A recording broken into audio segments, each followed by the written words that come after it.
Ito po kami ngayon sa bundok ng Parang dito sa Dilasag. Kung makita nyo po ito dito, mahangin po dito at napakalawak dito. Developing area pa lang ito. Sa pagkakaalam ko dito, gagawin na rin po itong isa sa mga tourist spot ng Dinyog. Yan, ganda. Pakalawak ng lupa na ito. Hindi natin alam kung sino may-ari ng lupa ito, no? Barangay? Wala pang may-ari nito, tita. Walang titulo. Wala. Kasi ito si tita, taga halos dito na rin siya lumaki noon sa lugar na ito.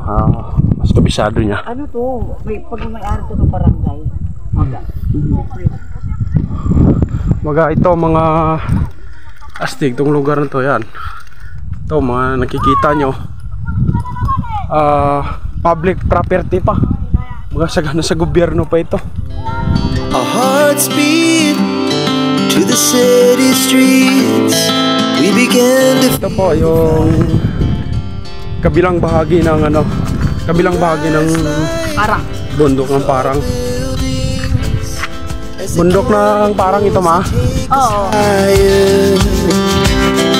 The night's young, it has just begun.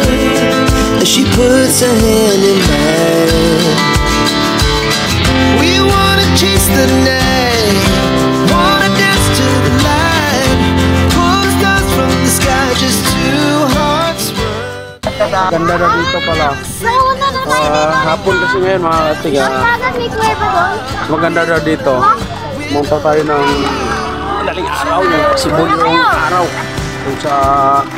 Tabi niya, doon ka. Ilipat muna kami ng ano. Hindi na mamunta. Diba?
Doon nga sila Mama Mary. Dito tayo kapitulad ate. Talaga naman. Enjoy dito. Doon dito, mag-vlog ka doon.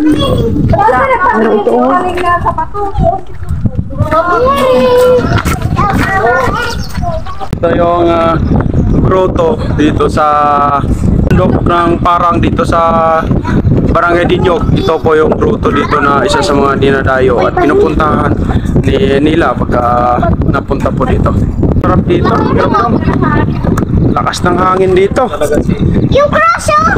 Pwede na maglagay dito ng ano, windmill siguro. Kakayanin kaya windmill dito. Bahala ka sa buhay mo. Sa lawak ng lugar na to. Oh. Hangin. Dito. Ken. Ayan, pa-picture muna. Dito. Sila close. Sana all naka-live. Sana all. Ngayon lang nagamit. Ngayon lang nagamit yung days ako. Yo. To feel the fire, we rise like tall buildings as the chemicals that take us higher. The night's young, it has just begun as she puts her hand